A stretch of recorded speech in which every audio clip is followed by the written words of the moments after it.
Hola Bandidos! Welcome to Mel's Magic. I'm Magic Mel, and this is Owl, my spirit guide. How are you doing? So, episode 17 of season 5, and this one is dedicated specifically to my twin flame journeyers, divine masculines, divine feminines. If you're part of this cycle, pay attention, because it's a crazy one. I only realized I was part of this, I guess, what are we at? A year and something in a few months, and I was so confused. I didn't know what was going on. I felt so heartbroken until, as the universe does, it always gives us signs and guides us.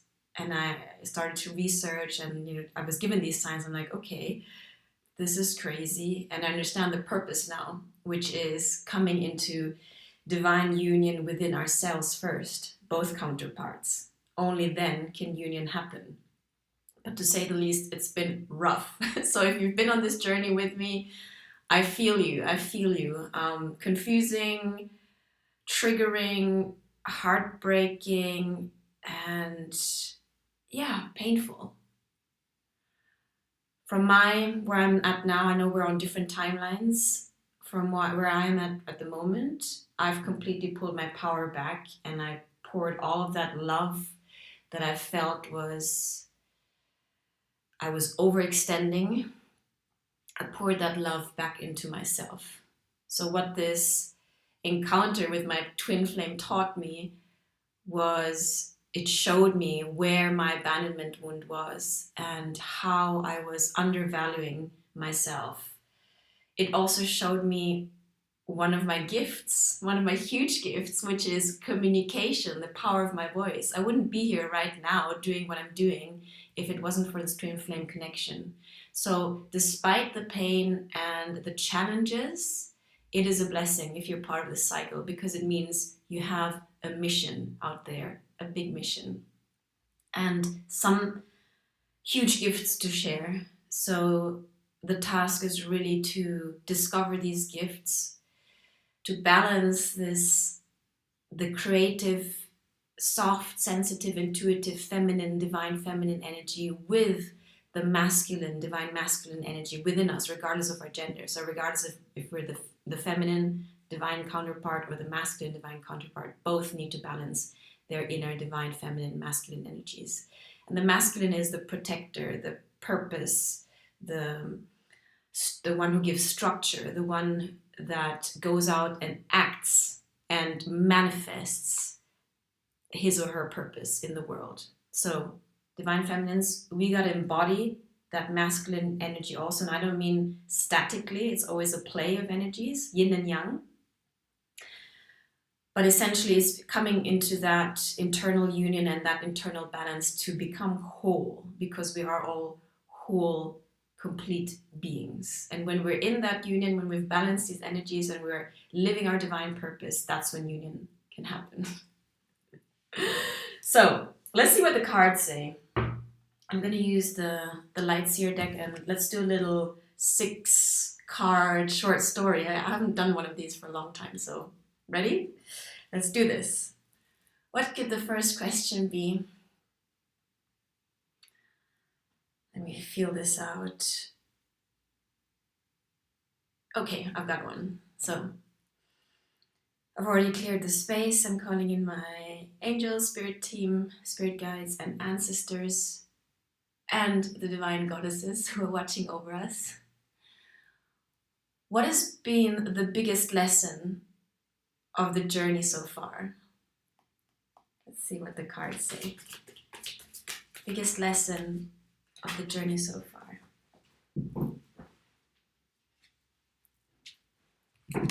Three of Cups in the reverse. Okay, so if you're familiar with the Light Seer deck, there's always a light version and a shadow version. A shadow version is not necessarily bad. It just shows where we are disempowering ourselves or where the opportunity for balance is.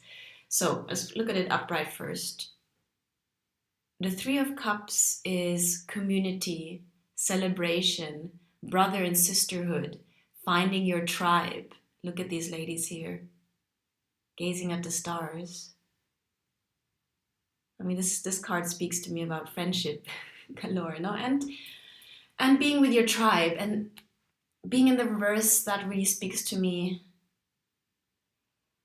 One of the big lessons of this journey has really to step into our authentic selves. And I know it's a cliche thing, oh, authentic self, what does that mean?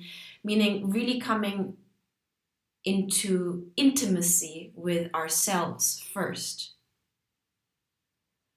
And then finding people who vibe with us, our soul tribe.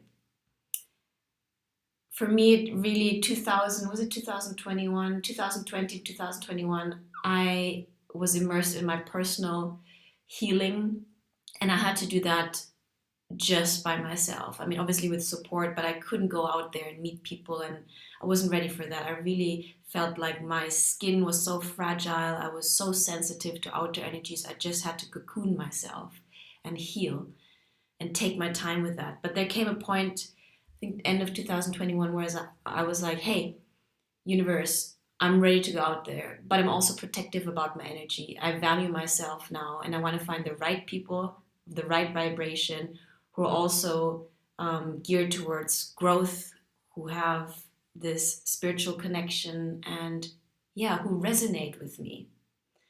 So in the challenge position, that was a big challenge, for us to really find the right tribe, find the right energies who were nourishing, people who nourish us, people who support us, where the energy is reciprocal, of where it's not just leeching energy and giving, oversharing you, and we were leeching all our energy, but where there's actually an upward spiral of reciprocity. I agree with the card. Beautiful first card. Second card, I guess we can ask, for those of you, and I do hope so, who have found your tribe, what has been the biggest lesson from within the new community that you've found? What has been the biggest blessing? Oh, it's fast. Biggest blessing. Okay, I'm going to do it like this. There's two cards. I'm going to take the first card. I'm going to take the first card and shuffle again. So the question was, what has been the biggest blessing from that soul tribe that you have met? Four of Pentacles. Four of Pentacles. Okay, you see this lady holding her purse. And there's a city in the background. And she looks very proud, a little bit guarded also. And I guess that has been the lesson, no? You have learned to value your energy, to value what you have to give, to value your skills, your energy, your love, and you don't just dish it out anymore to n'importe qui, to cualquier persona, no? You're actually more discerning, that's the right word, discerning. So if you have found that community, I feel that community taught you that there is an interdependent way of doing things, that we can exit this cycle of codependency where we outsource our own sense of worth from other people, but actually come into our authentic energy and then share that out. And that means really valuing first what you have to bring to the table. So interdependency is basically saying, hey, this is me, my authentic self, these are my strengths, and how can we collaborate? Collaboration meaning working together. So interdependence has really been a lesson here. Yeah. Next card.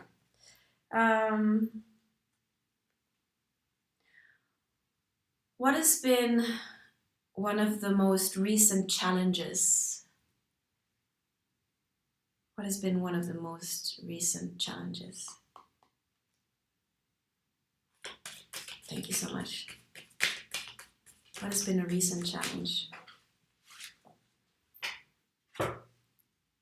Page of Swords. Okay. The Page of Swords. Page of Swords speaks about inspiration, insights, new ideas, new plans, new opportunities. But as you can see in this card, you see a lady figure here balancing on that sword across an abyss with her book and what looks like she's holding onto a set of balloons that are light bulbs, not like the light bulbs of her ideas, and birds swirling around. So it all looks a little bit precarious, to say the least. It's a balancing act. So what was my question? What has been what has been the recent challenge? I can resonate with this card. The recent challenge has been to keep everything in balance, to hold on to these big ideas that you've been having, to sort them out, to not be carried away, like swirled away by them into the ether, but to really balance these ideas from the ether into the 3D on the ground, to stay grounded also, and to take one step at a time whilst learning all of these new skills. I don't know about you guys, but for example, on my end, I've signed up for this amazing coaching course, and it's been so much new material. I love it, but it takes time to integrate.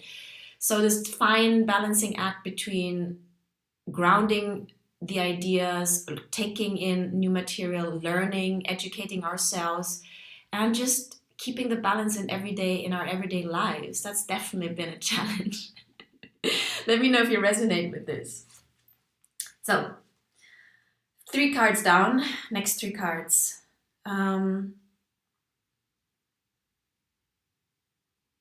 Let's go a little bit more intimate. How is your heart doing? How is the heart of my twin flame journeyers here doing? What's happening? Thank you so much. What does the heart got to say of our twin flame souls? How is the heart doing? Thank you so much. I mean, another lesson on this journey, I mean, it's not just for twin flames, but for everyone, no? It's to really connect to our heart space, to our feelings. And that means opening up to our pain also, because we cannot access, there's no way around it. We have to go through the pain and be there for our own pain in order to nourish a sense of compassion, not only for ourselves, but for the wider world. That's what the heart space is all about. And I know it's challenging and it's scary to go into the heart, because we think there's a big, huge monster sitting there that's wanting to devour us. But once we make peace, accept and allow and heal that pain, that's when the heart can expand. And we know that the heart space is, we've got several brains, the mind, heart space, and gut brain, but the heart is really the most powerful generator of energy. It's a magnetizing,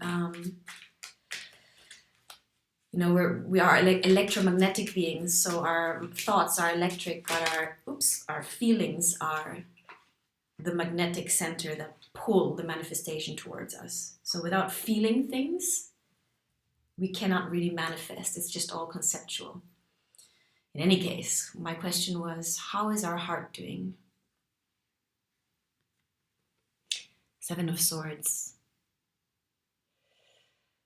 The 7 of Swords traditionally speaks about betrayal, no? Or something that has been concealed, some kind of information that was withheld, some kind of sense of loss, some sneaky energy, not really having complete transparency about a situation. And maybe it also talks about not being completely honest with ourselves. So the question was about our heart.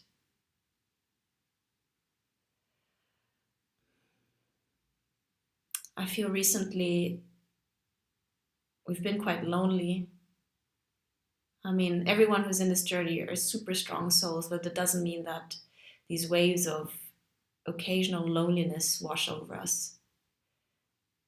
And despite us knowing that we have a purpose and a mission here, it doesn't take away of the human experience of just like, hey, I'm tired.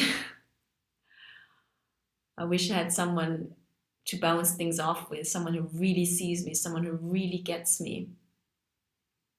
I've definitely been through that recently. And then I was invited to, talk to my heart and be there for my own heart and say, hey, don't settle for less, don't act out of desperation.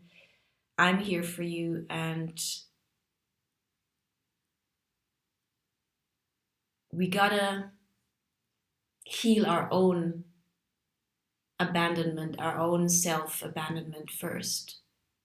We cannot, I don't know about you guys, but maybe with this last full moon in Leo also, it brought up in me an old pattern of trying to fill that sense of loneliness from outside. And I had to bring compassion to myself because it was valid. I'm like, hey, I was a bit lonely. But then the invitation was really there to look at myself and say, hey, can I even be there for myself first? Am I deceiving myself, saying that everything's okay? Because I also put on that mask now. Oh, I'm fine. That I don't need anyone, this and that. So I had to be really rawly honest with myself and said, okay, I'm lonely. I long to be with someone, but I know that coming from this energy, it's not the right energy to be in to call in someone. And also we know deep down that we don't just want any connection. We really want something soul deep, something true that is worth waiting for. But for me, yeah, I realized that I had to be transparent with myself, that I would not carpet sweep and say that everything was fine when it wasn't fine. So really look and feel the pain of loneliness, but then also realize and be honest with the fact that I cannot be with someone just because I'm feeling lonely. That's kind of it's not our purpose here, because we do know how to do things better nowadays. No, we do know that we need to fill our own cup first. And if loneliness comes up, to really sit with it and accept it and love ourselves through it and not deceive ourselves and go looking for things.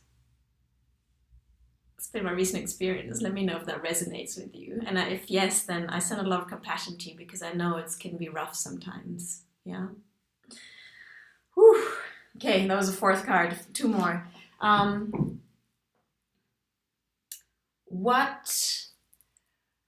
Where are we called to put our energy in? Where are we asked by our guides, angels, spirit team, the universe, to focus our attention on? Where are we asked to put our attention on? Thank you so much, angels, spirit guides.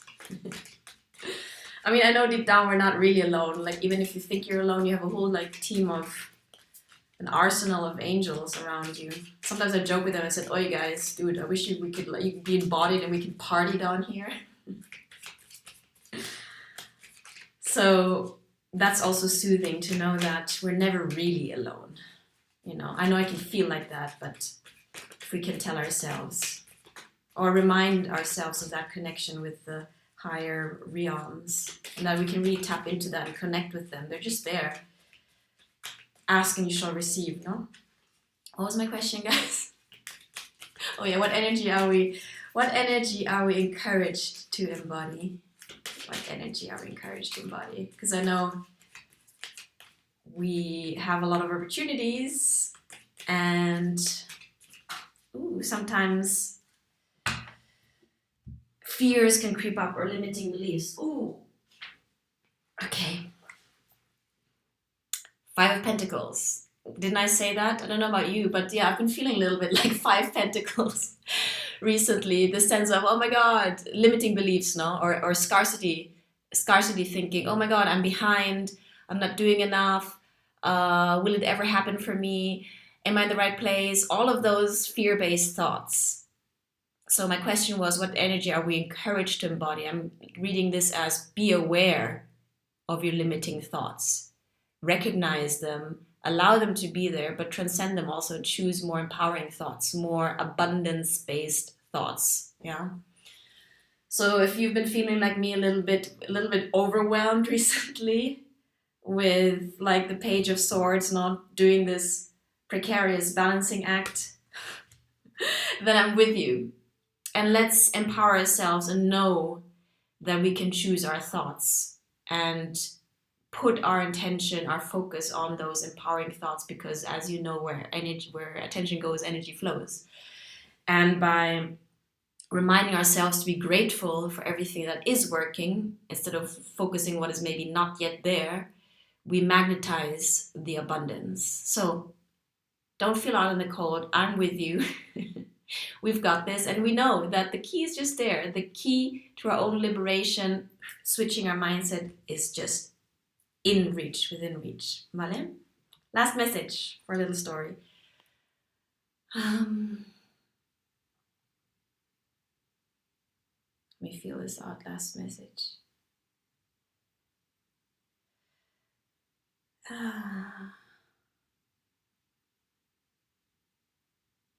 Well, let's just make it simple. What is in the near future? What is in the near future? Thank you so much, dear angels, spirit guides, ancestors. What is up for the near future? Ace of Swords. I like it. Ace of Swords again speaks about insight. Look at her brain lighting up like the pineal gland.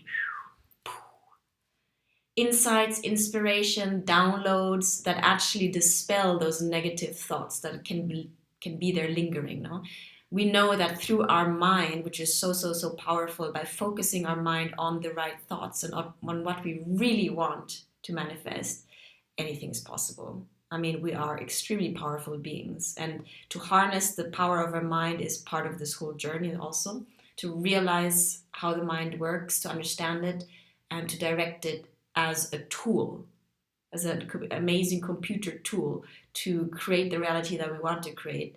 That is lying in the near future. This is a card of encouragement, and I love it. How's that for a little update? Okay, quickly, because this is getting long. Let's pull a divine goddess oracle card. Who of the beautiful goddesses would like to connect with us and give us her encouragement? Please guide us. Thank you so much. Ooh, that was fast. And there's two. Aha. Kali, the slayer of worlds, slayer of the ego. When there's too much fear, too much ego in the world, Kali comes and brings divine justice and brings us back to our heart space. Kali, the mother of the universe. And her mantra is, I release all that doesn't serve me. It's time to be the truth of who I am. Remember, we just had the full moon in Leo. Release what doesn't serve, our negative thoughts, limiting beliefs, and empower yourself. She looks a bit scary, but she's actually really loving. Have a special connection with Kali. Beautiful. Next one. This one a bit difficult to pronounce. Yeshet Sogyal, Lady of the Lotus born. Embodiment is the deepest bliss. My body was made for enlightenment. Ladies and gentlemen, absolutely. Our spirituality is not some like, oh, I need to escape my body in the 3D world. No. We are here to refine this beautiful tool, to really be present, to understand our body, its cues, our emotions, and to use it again as a manifesting tool and as a temple of our soul. So, embodiment is the deepest bliss. My body was made for enlightenment. I love that. I really love that. And I also love that she's a lady of the lotus born. I love that whole image of the lotus coming out from the mud, meaning all the stuff we've gone through in the past, the pain, the suffering, the lessons, was necessary. Without the mud, no lotus. So yin and yang, again, the duality of good and bad, you can reverse it all. The one doesn't exist without the other. There's no bliss, there's no joy without having really gone deep into the hellhole of our pain and having transcended that, transmuted that. Okay? Beautiful energies. All right, I'll leave it with that. Have a blessed Tuesday. But this message is also timeless. I know we're on different timelines here. And I also want to just clarify that this message is also for the divine masculines. I don't want you to feel like left out. Remember, we've got to work together, guys. That's the whole point of this journey. Balance both our energies. Okay? So to all my twin flames, divine feminines, divine masculines, courage, Courage comes from cœur, heart, stay in the heart. We got this, and beautiful things lie ahead. Yeah. All and I've got your back. Sending lots of love.